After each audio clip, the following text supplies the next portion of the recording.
السلام علیکم ناظرین، کیا حال ہے؟ ٹھیک ہیں؟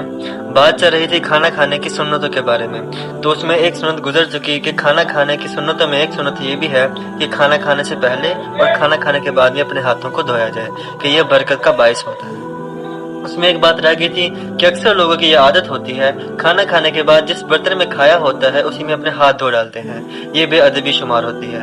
اس لیے ہمیں چاہیے کہ ہم کھانا کھانے کے بعد اسی برتن میں ہاتھ نہ دھوئیں۔ ایک سلیچی خاص قسم کا مخصوص برتن بنوایا جاتا ہے جو ہاتھ دھونے کے لیے استعمال ہوتا ہے، اس کے استعمال کرنے میں کوئی مسئلہ نہیں ہے۔ مسئلہ اس بات میں ہے کہ جس برتن میں آپ کھا رہے ہیں اس میں آپ نے ہاتھ نہیں دھونے، یہ بے ادبی شمار ہوتی ہے۔ یہاں آج بیان کرتے ہیں دوسری سنت کا کہ دوسری سنت یہ ہے کہ کھانا کھانے کی ابتدا بسم اللہ سے کی جائے۔ اسی بارے میں حضرت انس رضی اللہ عنہ فرماتے ہیں کہ نبی کریم صلی اللہ علیہ وسلم نے فرمایا بسم اللہ کہو اور ہر ایک اپنے قریب سے کھائے۔ یہ بخاری شریف کی حدیث ہے جس میں یہی بیان ہوا کہ کھانے کی ابتدا بسم اللہ سے کرنی چاہیے۔ اور اگر ہم کھانے کی ابتدا بسم اللہ سے نہیں کرتے تو اس کا نقصان کیا ہوتا ہے؟ اس کا نقصان ایک تو یہ ہوتا ہے کہ کھانے میں برکت نہیں رہتی۔ اسی بارے میں حضرت انس کی ایک دوسری حدیث ہے جس میں وہ روایت کرتے ہیں کہ جس کھانے پر بسم اللہ نہ پڑھی جائے اس میں برکت نہیں ہوتی۔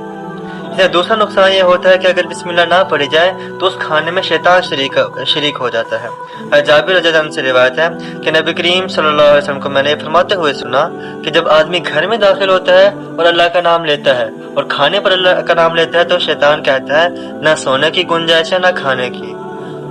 اور اسی طرح حضرت سلمان فارسی رضی اللہ عنہ سے روایت ہے کہ نبی اکرم صلی اللہ علیہ وسلم نے فرمایا جسے یہ پسند ہو کہ شیطان اس کے ساتھ کھانے میں، سونے میں، رات گزارنے میں شریک نہ ہو، اسے چاہیے کہ جب گھر میں داخل ہو تو سلام کرے اور کھانے پر بسم اللہ کہے۔ تو ان دونوں حدیثوں سے یہ ثابت ہوتا ہے کہ اگر ہم کھانے پر بسم اللہ نہیں پڑھیں گے تو شیطان ہمارے ساتھ کھانے میں شریک ہو جائے گا، اگر ہم بسم اللہ پڑھ لیں گے تو شیطان شریک نہیں ہوگا جس سے برکت بھی حاصل ہوگی۔ پھر اکثر لوگوں کا مسئلہ یہ ہوتا ہے کہ جن کو کھانا کھانا شروع کرنے سے پہلے بسم اللہ پڑھنے کی عادت نہیں ہوتی، وہ بھول جایا کرتے ہیں، تو اس پر کیا کیا جائے؟